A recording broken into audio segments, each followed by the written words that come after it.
So we have our exclusive rights. How do we make money from them?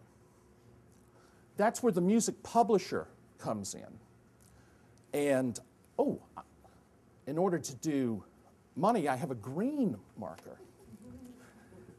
So the publisher is looking for the money. Oh, okay, that's good. The usual deal between the songwriter and the publisher is that the songwriter assigns the copyright to the publisher. Maybe 100%, maybe half of it. It depends on the publishing deal. The publisher exploits the 106 rights. And in music and in law, exploit is not a bad word. It's how we make these intangible rights into cash. So the publisher collects the money from the use of the 106 rights and sends part of it back to the songwriter. That is the music publishing deal in, 4 icons. Of course, it gets more complex than that, and that's why we have lawyers to handle things. So we have the exploitation of the Section 106 rights. Now, how do we do that? If you look at the page on the music publisher, it goes into a little bit more detail on what music publishers do. They hold the PA. Now, when I say PA, that means that you would register your claim to this copyright on Form PA in the Copyright Office. You have it already, but when you register it in Washington, you get extra benefits. PA stands for Performing Arts. And since we're talking about music today, compositions would be on Form PA.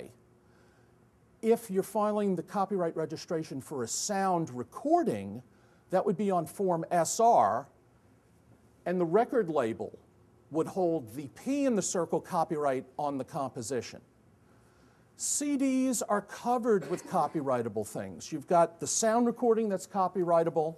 You've got a dozen compositions with songwriters and music publishers, all of which are copyrightable. You've got photographs, there's copyright there. You've got liner notes, copyright there. There's graphic designs, all kinds of things. It's just a treasure trove for copyright attorneys.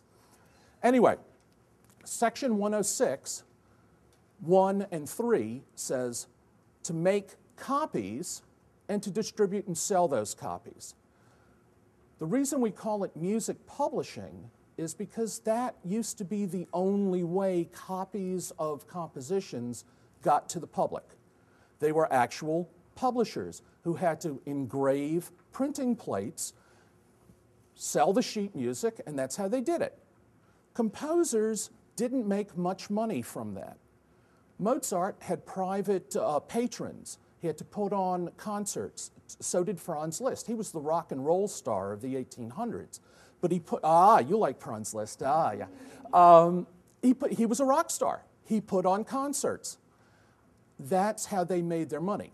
Since 100 years ago, when Edison came up with sound recording, you've got another way of putting copies of those compositions out into the public, not just sheet music.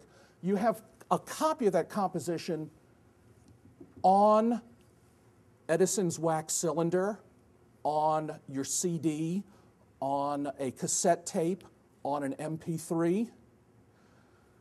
Here's another source of income for the publisher. The record label has to pay money to the publisher for each copy of the composition, pressed and distributed. If you look on the sheet, that's called Section 115. That's a mechanical license where we're making a mechanical copy of the composition. Think of pressing a vinyl record.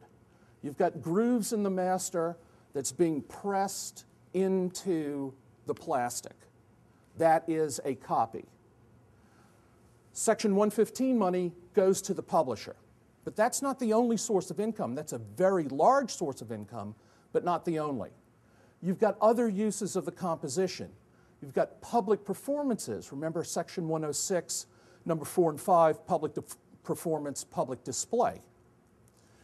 There are performing rights organizations that collect money for songwriters and publishers from public performances. ASCAP, BMI, CSAC. Any members of ASCAP, BMI? ASCAP. Rudolf Frimmel was one of the founders of it. And how many people know who Rudolf Frimmel? Very good, very good. The problem in New York in the 1920s, there was really, and in the 19-teens, there was no way for composers to collect money from public performances of their work.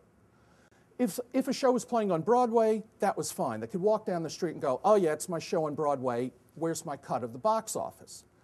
But music being performed in cafes or nightclubs or on that newfangled thing that came out in the 20s, radio, there was no way for them to collect. So 4 or 5 of composers at that time, Irving Berlin was one of them, Rudolf Frimmel, there's 3 or 4 other ones.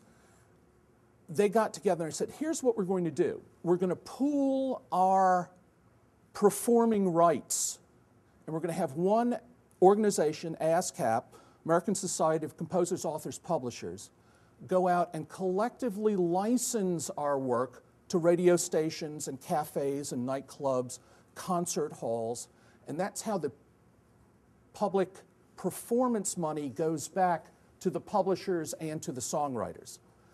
To make a very long story short, a portion of all income for radio, TV, nightclub performances goes to ASCAP, goes to another society, BMI, Broadcast Music Inc., goes to a third U.S. society, CSAC. They collect the money and distribute to their publishers and member songwriters. But wait, that's not all. There's more money to be made over here. We've got the Section 115 mechanical licenses that are going to crank out 9.1 cents per copy. We've got public performances. We've also got uses of these compositions in other ways. We can use this composition not only on a record, we could put it in a movie. That's called a synchronization license, a sync, S-Y-N sync. That allows the use of the composition in timed relation to some visual image on the screen. Another source of income. There's advertising, there's parody, there's little gift cards that when you open it up, they play little songs. Who's seen that? Cards, novelties. Teddy bears, you press the button, it sings a song. Ringtones on your cell phone. That's money for songwriters and publishers. There's a tremendous source of income there.